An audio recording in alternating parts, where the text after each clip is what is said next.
Hello, how are you? Good. I see you are not in your usual setup. What's going on?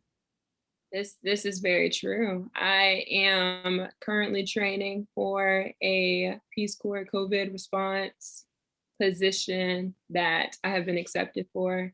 Super, super excited to be in training at an undisclosed location. Yeah, But you're I you're am very thankful to be here. out there about to go save lives. I already asked if you would be the person to actually administer the vaccine, and unfortunately, you're not. But I'm still proud of Mm. you, regardless. Ah, thank you. I appreciate that. So, you ready to talk about sexuality?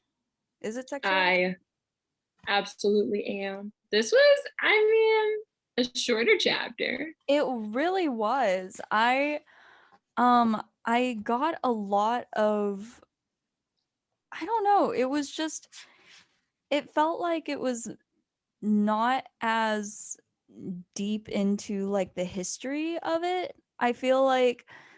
Um I feel like it could have definitely delved deeper into things like the Stonewall riots and, like, Marsha P. Johnson, Mhm. and just iconic, um people within the gay community and the LGBTQIA community that really brought like not only like gay rights but also just like the intersection of that with racism and anti-racist behaviors just to the forefront. My brain is not working right now, but like You're making great points. I I don't know, like the history piece just didn't feel like it was there. I agree. I mean, as soon as I finished reading, I was like, I don't have as much historical context as I Mhm. normally do. This was more of his personal journey through learning how to be an ally of the LGBTQ community. Yeah, for sure. And maybe that's because I don't know what Kendi identifies as, but like if he's not like a part of the community or rather considers himself an ally instead of someone that is actually in the community, maybe Mhm. he felt uncomfortable like sharing their stories. Yeah, Um yeah, I agree. I think it was very intentional. Yeah, because there is something about like being able to like share your story and your experience and the value of that versus speaking out of not out of ignorance, but out of something that you're not an expert in because you're only an expert in your own experience. Definitely. Yeah. So like how we're both going to be talking about like racism and sexuality, but like for me personally, I only have the context of racism because I do identify as a cisgendered heterosexual female. So Mhm. like I don't really have much of context within the LGBTQ community other than what I've learned from my friends. Right. And I agree. I cisgender, heterosexual woman. So I definitely, I mean, this is something I'm still learning so much about in Mhm. terms of being an ally, listening to stories and listening to what members of the community are saying in terms of what solutions are. So I agree. I mean, I was curious how this conversation was going to go between the two of us talking about racism and sexuality. Yeah, like I think like, if we would have had a little more time to, like, kind of prepare for this, I mean, like, this was me, like, texting you, like, maybe 30 minutes ago being like, "Hey, oops, we both read it. Are you ready to record now?" But, I would love to have invited, someone from the community, someone that, we consider, one of our colleagues and friends in here, and I have a few people that in mind that I would have loved to have interviewed and provided with the chapter and things. It's a pretty short chapter, so low key go to the library, just scan it, take a copy. It's not plagiarism because I'm not selling it, right? Yeah, because it is really short. Maybe a bonus episode on religion, and a bonus episode on sexuality with a member of the LGBTQ community. Yeah, I think that would be great because like there would be so much that we could talk about because like I said, Kendi didn't even mention Stonewall. Yeah. And like Kendi didn't seem to mention much about the community, only like his like rare observations that he had in interacting with his classmates. Yeah, and he did mention the sources, the people that he's learned from, which is why I think, like you said, it was very intentional. He's sharing his perspective as an ally, so then we can go and speak to people who are actually or we can learn from people who are members of the community. Yeah, I love that. Um, yeah, I love that Kendi just gave us basically a list of people to go and read. Mm-hmm. I am adding it. I'm adding them all on my to read list. But Yeah, Sam, and I will I'll put the names down in the description for the peeps who would like to know more from people from the community. yeah. Like I think a lot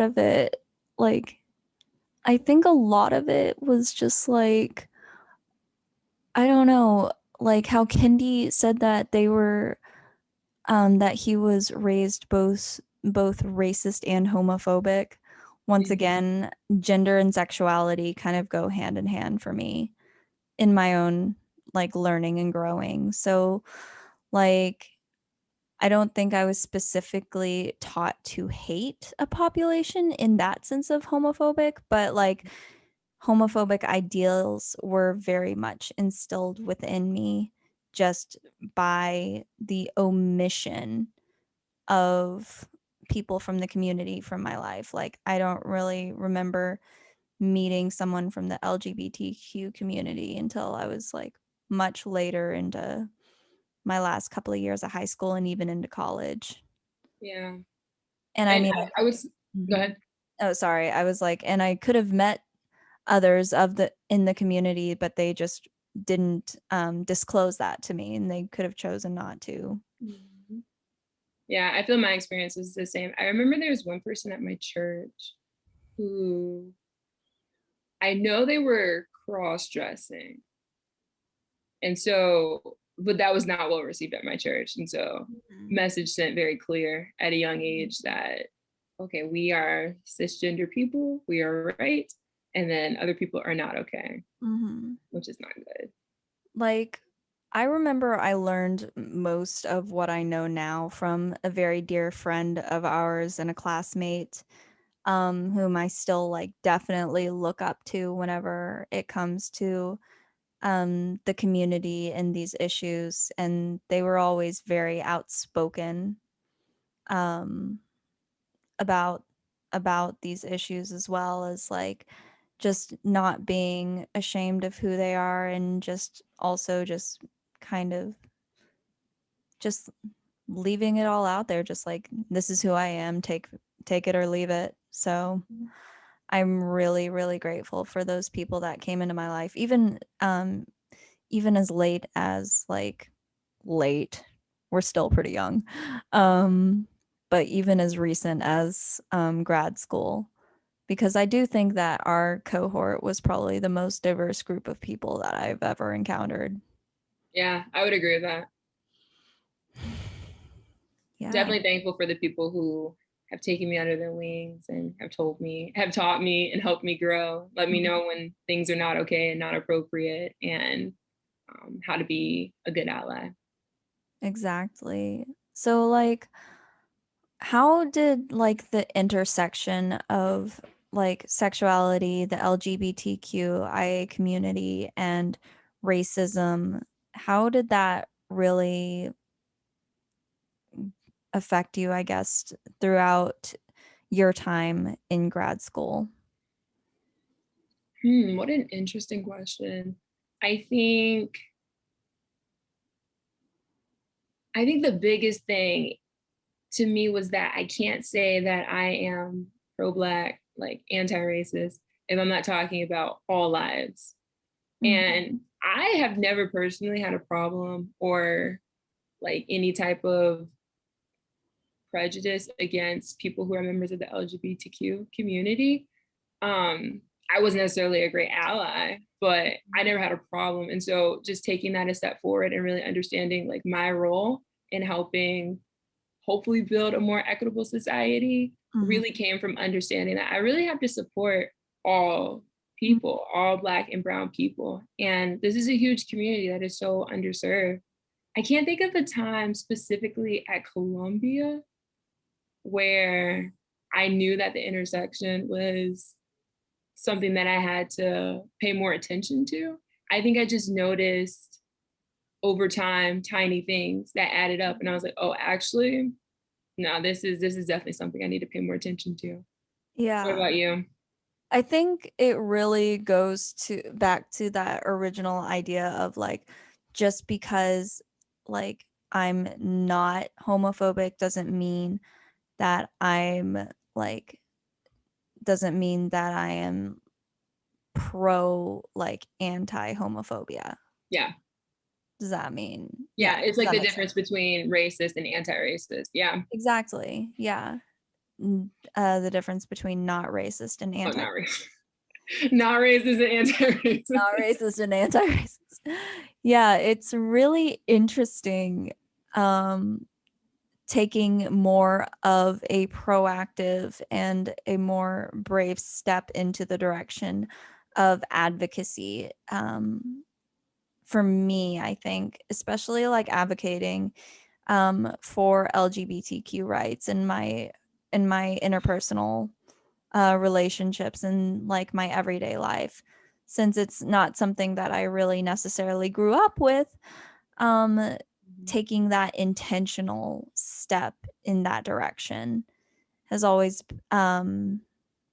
it's been harder because you're having to unlearn a lot of things. Yeah. But yeah. Oh my goodness. I'm sorry. I'm like blinking so much. I'm like tired. I'm just it's already been a week and it's Monday. And it's Monday. And it Nah, don't even apologize. I totally get where you're coming from. is. Yeah. Like it is oh my goodness. Like I said, it is weird for us to like sit here and talk about sexuality and in the intersection of sexuality and racism, being that we're both identifying as heterosexual and cisgendered. Mm-hmm. So Yeah, maybe there's next certainly good. I was just like, maybe next time we'll get someone from the LGBTQ community to come and teach us a thing or two. It's certainly a perspective, a huge perspective missing right now. Yeah. Mm-hmm. But fingers crossed, bonus episode. Bonus episode, yes. Any other very big takeaways from this chapter? One thing that really sticks out, I remember Kendi talking about how when he found out his grad school best friend was gay, how he had to dispel that all gay people are this way kind of mentality, which is something that I know I had to learn. There's not, and it goes back to the conversation Kendi had in the chapter about behavior. There's no behavior tied to sexuality. Mm-hmm. So it's Like, all just intertwined.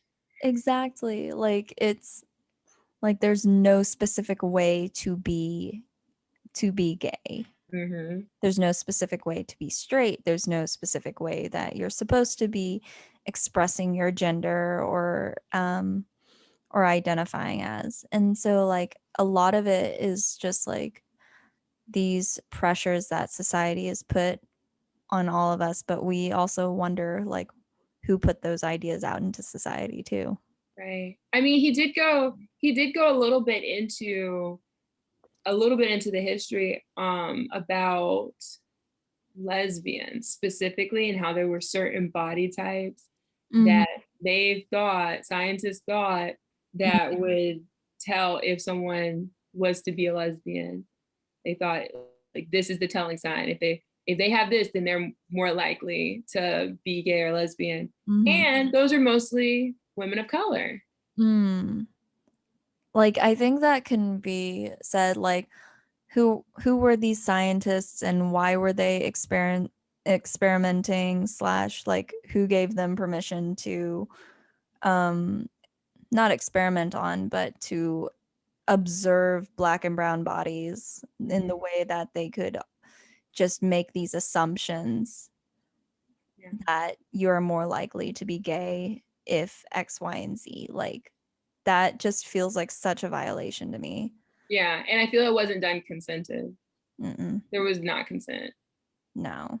And knowing the history of medical racism and how pervasive it still is today, like it just makes me like my skin crawl, and it makes me feel so sad for the humans that have endured that.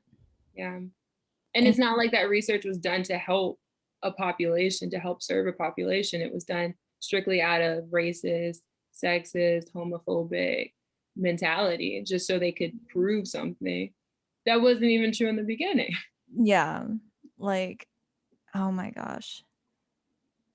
Just how how do we start to really decolonize and create anti-racist spaces in these research circles?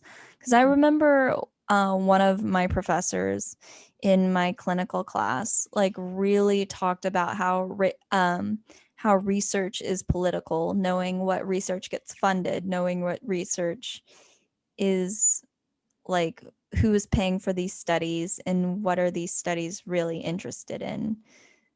Like, there are so many underrepresented populations within research in and of itself, and um like for me in my life, like the adoptee population is very much under researched.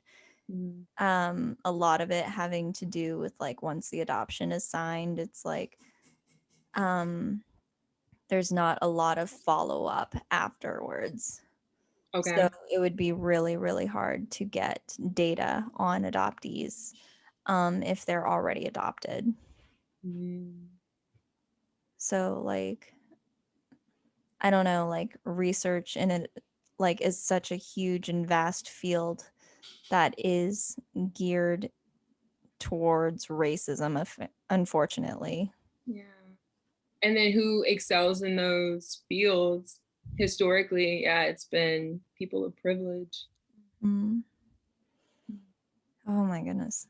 I will take this moment to shamelessly plug Hannah's recent article that has been Oh. published because it's amazing. I will link the description for do you want to summarize? It's talking about your experience, right, as an Uh, adoptee?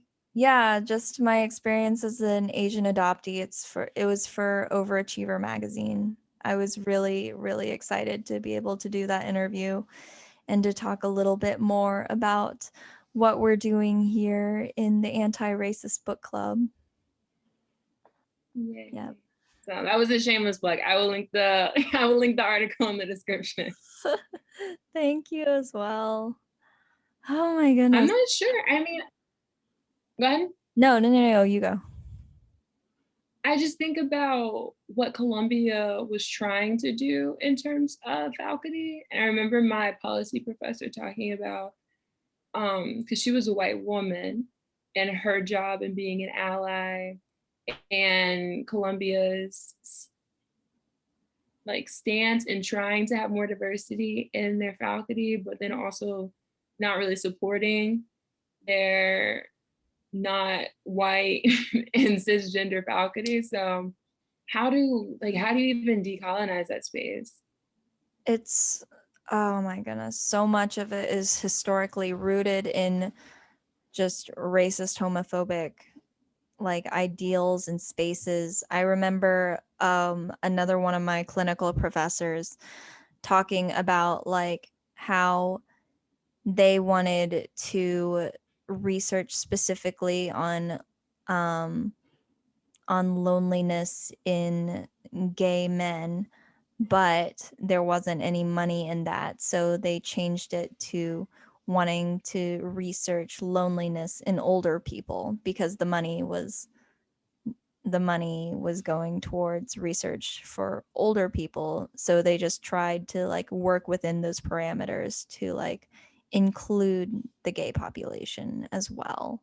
Interesting. And I do hate how people who write checks have so much power Mm-hmm. over whose narratives are shared or what studies are done. Like just don't like a study was deterred because there just wasn't any money in that area. I absolutely hate that. Yeah, exactly.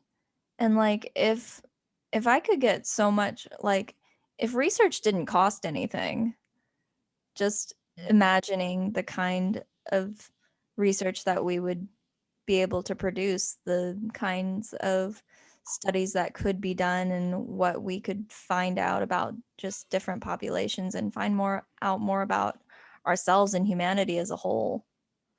Like it's so unfortunate that research is dictated by who is writing the checks. Mhm. And large checks. It's not affordable. Like it's very privileged people being able to dictate that. Yeah. Ah, so unfortunate. But I'm sorry, my brain is drawing a blank right now. Nah, it is fine. I do another point that I thought was really interesting that I've heard before is how a woman of color, a trans woman of color's life expectancy is 35. Yeah, that is appalling. My gosh.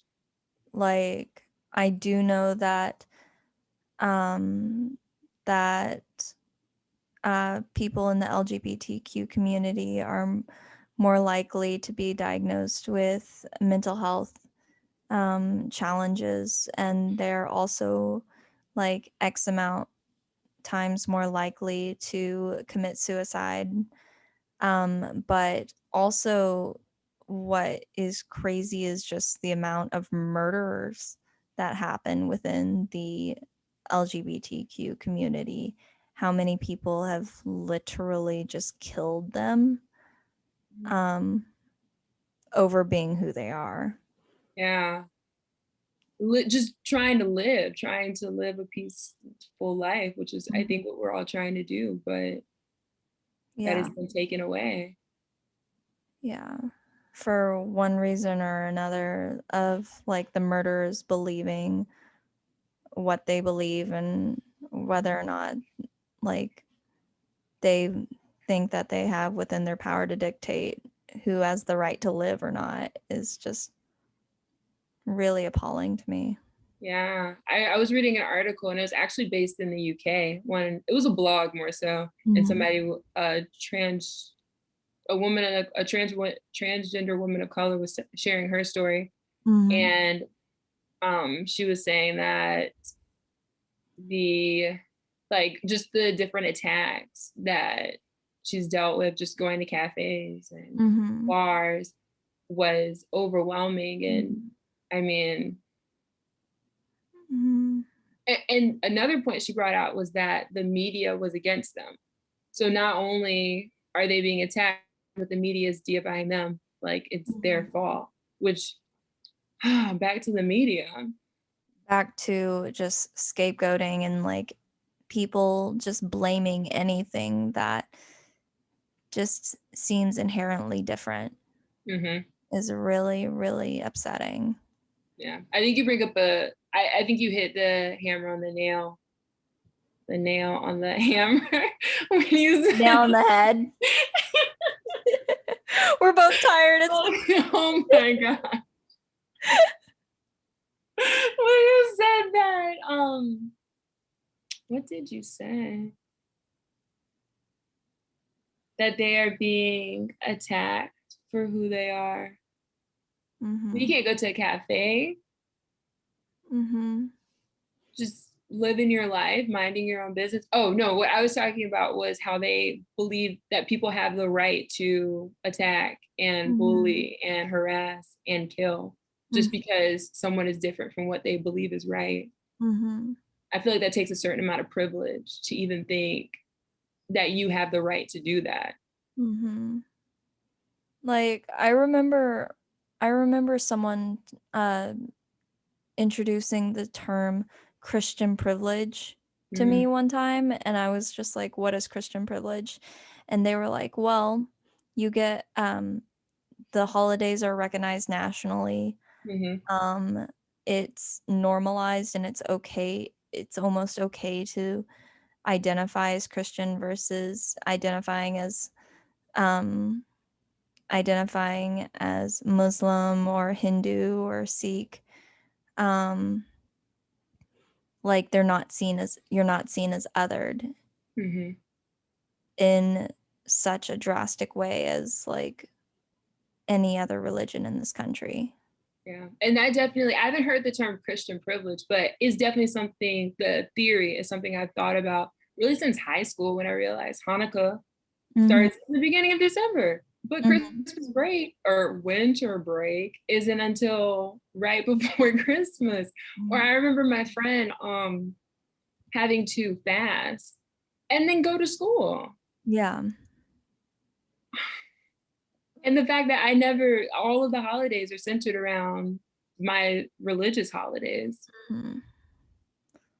Like there is so much privilege that comes within like set these identities.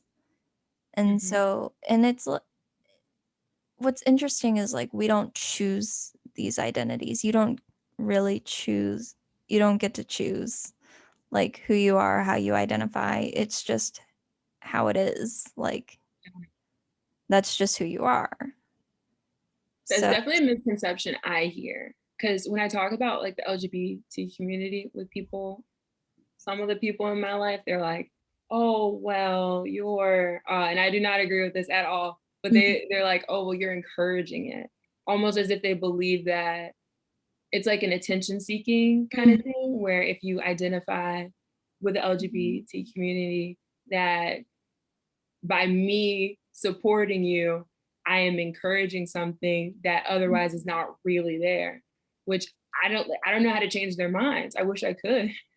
And it's like encouraging like what? There is no specific behavior to Yeah. there's going back to like there's no specific behavior um that means you're what is to act gay, what is to act cisgendered, what is to act transgendered. Like there's no specific way to act that. That's also just putting stereotypes in on these identities as well. Mhm. I will say a lot of that I feel comes from a religious backing. Mhm. Like if we take religion out of it, I don't know if it would even be a problem if people identified as LGBT as a part of the LGBT community. But Mhm. because religion is used in very convenient ways to say that the that identities that are different are wrong, then people feel super comfortable and very supported in how I feel they're uncomfortable with different, and so they deify it. And then religion backs that up. It is the backing that they need to feel okay with it. Mhm. And like there is like the privilege and the arrogance that comes with that. Mhm. It's just ugh, it it makes me very, very, very angry. Mhm. Rough stuff. Very. I mean, the life expectancy is appalling to me. Like what else can we say? This community absolutely deserves and needs support. They deserve to live Yeah. first and foremost. and they deserve to live like not in fear of being who they are. Mhm. And just how do we do that? So if any of our listeners have any ideas, please hit us up on our socials. Please. Always interested to learn. Yes. For sure. Okay, I am literally like about to fall asleep now. I am so sorry, but it was so wonderful getting to see you as while you're out there saving the world. Yes, it was great to see you as well. I feel like we've talked about what we can. We are not privy to this community, so Yeah. So next week we will be talking about lovely failure. That's gonna be a fun topic. I don't even know where he's gonna go with that. So I'm excited to see, but Mhm. I will see you next week then. Yes, thank you. Thank you, and good luck with your adventure. Thank you. Bye.